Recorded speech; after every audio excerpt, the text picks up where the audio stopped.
Hi, hꯧꯖꯤꯛꯁꯦ China's ꯑꯩꯈꯣꯏꯒꯤ Corona Outbreak ꯃꯔꯝ ꯑꯣꯏꯔꯒ ꯑꯌꯥꯝꯕ ꯍꯧꯖꯤꯛ ꯃꯤ ꯑꯌꯥꯝꯕ ꯆꯥꯏꯅꯤꯁꯁꯤꯡꯁꯦ ꯃꯄꯥꯟ ꯊꯣꯛꯅꯗ꯭ꯔꯦꯕ ꯑꯁꯦꯡꯕꯩꯗꯤ ꯍꯧꯖꯤꯛꯁꯦ ꯆꯥꯏꯅꯤꯁꯀꯤ ꯂꯨꯅꯥꯔ ꯅ꯭ꯌꯨ ꯏꯌꯔꯅꯦꯕ ꯍꯥꯏꯗꯤ ꯉꯁꯥꯏꯒꯤ ꯃꯐꯝꯗ ꯊꯕꯛ ꯇꯧꯔꯨꯕ ꯆꯥꯏꯅꯤꯁꯁꯤꯡꯁꯦ ꯉꯁꯥꯏꯒꯤ ꯃꯌꯨꯝꯗ ꯍꯜꯂꯛꯑꯒ ꯁꯦꯂꯦꯕ꯭ꯔꯦꯠ ꯇꯧꯕ ꯐꯦꯁꯇꯤꯚꯦꯜ ꯍꯥꯏꯇꯥꯔꯦ ꯑꯗꯣ ꯑꯁꯦꯡꯕꯩꯗꯤ ꯌꯥꯝ ꯆꯤꯟꯒꯗꯕꯅꯦ ꯁꯤꯇꯤꯁꯦ ꯑꯗꯣ ꯍꯧꯖꯤꯛꯁꯦ ꯃꯤ ꯀꯅꯥꯝ ꯂꯩꯇ꯭ꯔꯦ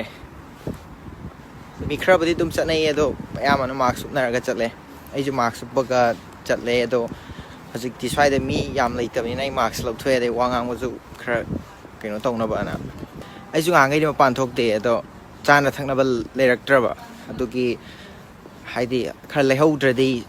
ꯐꯦꯕ꯭ꯔꯨꯋꯥꯔꯤꯒꯤ ꯁꯦꯀꯦꯟ ꯋꯤꯛꯇꯒꯤꯗꯤ ꯉꯁꯥꯏꯒꯤ ꯑꯥꯎꯠꯕ꯭ꯔꯦꯛꯁꯦ ꯍꯥꯏꯌꯦꯁ ꯄꯤꯛ ꯍꯥꯏꯇꯥꯔꯦ ꯐꯦꯕ꯭ꯔꯨꯋꯥꯔꯤꯒꯤ ꯁꯦꯀꯦꯟ ꯋꯤꯛ ꯊꯥꯔꯠ ꯋꯤꯛꯁꯤꯅꯦꯕ ꯌꯥꯝꯅ ꯀꯟꯅ ꯍꯥꯏꯗꯤ ꯃꯁꯤꯡ ꯌꯥꯝ ꯌꯥꯝꯈꯠꯇꯣꯏꯁꯦ ꯑꯗꯨꯅ ꯑꯗꯨ ꯌꯧꯗ꯭ꯔꯤꯉꯩꯁꯤꯗ ꯑꯩꯁꯦ ꯆꯥꯅ ꯊꯛꯅꯕꯁꯦ ꯍꯧꯖꯤꯛ ꯈꯤꯇꯪ ꯅꯦꯝꯃꯤꯉꯩꯁꯦ ꯂꯩꯍꯧꯒꯦ ꯇꯧꯕꯅꯦꯕ ꯑꯗꯣ ꯑꯥꯎꯠꯕ꯭ꯔꯦꯛꯁꯦ ꯍꯧꯖꯤꯛ ꯍꯥꯐ ꯌꯧꯗ꯭ꯔꯦ ꯍꯥꯏꯇꯥꯔꯦ ꯑꯦꯀꯣꯔꯗꯤꯡ ꯃꯣꯏꯒꯤ ꯂꯣꯀꯦꯜ ꯅ꯭ꯌꯨꯁꯀꯤ ꯃꯣꯏ ꯁꯥꯏꯟꯇꯤꯁꯅ ꯍꯥꯏꯕꯒꯤ ꯃꯇꯨꯡ ꯏꯟꯅꯗꯤ ꯑꯥꯎꯠꯕ꯭ꯔꯦꯛꯁꯦ ꯍꯥꯐ ꯌꯧꯗ꯭ꯔꯤ ꯑꯗꯣ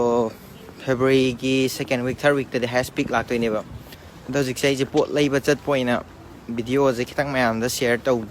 ꯇꯧꯒꯦꯅ ꯑꯩꯁꯨ ꯍꯥꯏꯐꯦꯠ ꯁꯤꯌꯔ ꯇꯧꯖꯔꯛꯄꯅꯦ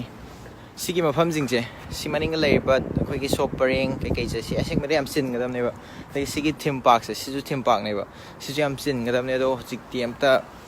ꯍꯥꯡꯗ꯭ꯔꯦ ꯃꯤꯁꯨ ꯑꯝꯇ ꯆꯠꯇ꯭ꯔꯦ ꯃꯤ ꯈꯔ ꯈꯛ ꯆꯠꯄ ꯅꯠꯇꯅ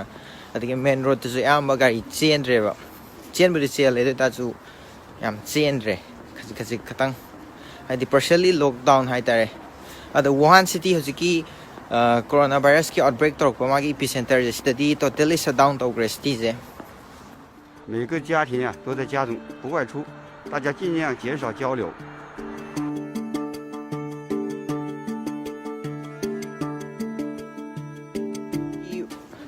ꯍꯧꯖꯤꯛꯀꯤ ꯏꯄꯤ ꯁꯦꯟꯇꯔ ꯑꯣꯏꯔꯤꯕ ꯋꯨꯍꯥꯟꯁꯦ ꯑꯩꯈꯣꯏ ꯁꯤꯗꯩꯗꯤ ꯈꯔ ꯑꯗꯨꯝ ꯂꯥꯞꯄꯦ ꯍꯥꯏꯗꯤ ꯑꯇꯣꯞꯄ ꯄ꯭ꯔꯣꯚꯤꯟꯁꯅꯦ ꯃꯣꯏꯅ ꯍꯨꯕꯩ ꯄ꯭ꯔꯣꯚꯤꯟꯁꯅꯦ ꯑꯩꯈꯣꯏꯁꯤꯅ ꯁꯦꯟꯗꯪ ꯄ꯭ꯔꯣꯚꯤꯟꯁꯅꯦꯕ ꯑꯗꯣ ꯑꯩꯈꯣꯏꯁꯤꯅ ꯋꯥꯏꯐꯥꯡ ꯁꯤꯇꯤ ꯑꯗꯣ ꯑꯩꯈꯣꯏ ꯁꯤꯗꯗꯤ ꯈꯤꯇꯪꯕꯨꯗꯤ ꯍꯟꯊꯩ ꯁꯦꯔꯤꯌꯁꯁꯦ ꯈꯤꯇꯪ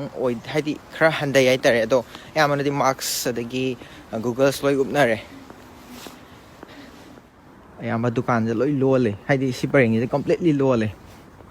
ꯁꯤ ꯄꯔꯦꯡ ꯑꯗꯒꯤ ꯑꯁꯣꯝꯒꯤ ꯄꯔꯦꯡ ꯁꯤꯇꯤ ꯁꯦꯟꯇꯔꯅꯦꯕ ꯑꯗꯣ